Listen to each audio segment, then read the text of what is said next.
সাহাবীকে যখন বলা হলো, তোমাকে যদি জান্নাত দেওয়া হয় আর 2 রাকাত নামাজ পড়তে বলা হয়, তুমি কোনটা নিবে? সাহাবী বলল, আমি নামাজ নিব। কেন? কয় নামাজে যেই লাভ আছে, পুরস্কার, এটা অন্য কিছুর মধ্যে নাই। আমি পড়তে পড়তে দেখলাম একটা ঘটনা আসলেই মোটামুটি কথাটা যুক্তি ও মুক্তি সুস্থি আছে, ভরে আছে। আল্লাহ বলতেছেন, অহুয়াল গাফুরুল ওয়াদুদ যুল আরশিল মাজিদ ফাআলু লিমা ইউরিদ। আল্লাহ বলতেছেন, আল্লাহ ক্ষমাশীল, প্রেমময়। কত সুন্দর, কঠিন, সহজ কথা। আবার তিনি আরশে আছেন, আরশের মালিক, তিনি যা চান তাই করেন। এই আরশ আমি যখন নামাজে দাঁড়াবো, রুকু সেজদা দিব, ওই সেজদা জায়গার মধ্যে আমি লালন করব যে আমি আরশে আল্লাহ আছেন, আমি সে আল্লাহকে সেজদা করতেছি। আমি দেখতে পাচ্ছি, আল্লাহ আমাকে দেখেন, আমিও দেখি।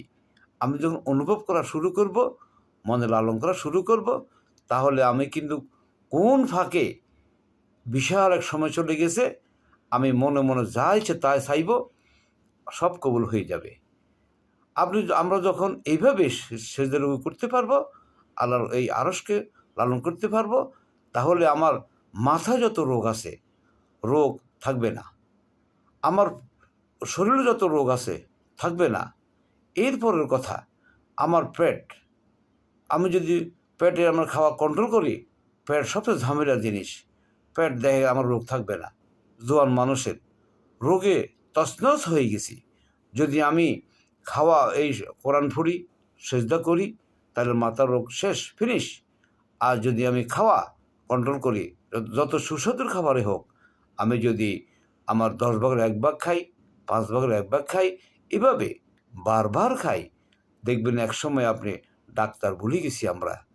এবং আমরা এই কথাগুলি আপনার পৃথিবীর যত ডাক্তার, যত বিশেষজ্ঞ আছে, জ্ঞানী গুণী বিজ্ঞানী, সব যদি আসে, এই কথার বাইরে কোনো কথা যদি থেকে থাকে, আমার বলিন একটু, আমি শুনবো ইনশাআল্লাহ।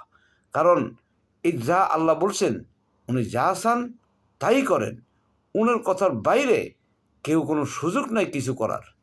করি, নিজের ইচ্ছে যদি করতে থাকি, করি, কিন্তু সমাধান নাই। আমরা যে কেমন আছি নিজেরাই বুঝতে পারতেছি। তাহলে আমরা কিন্তু এই আমলগুলো করব। আমরা বিসমিল্লাহ পড়ি, খাবো, শেষ হলে আলহামদুলিল্লাহ পড়ি শেষ করব। প্রশংসায় আমার শরীরটা সুস্থ এত হবে, আমরা ডাক্তারে বলে যাব ইনশাআল্লাহ।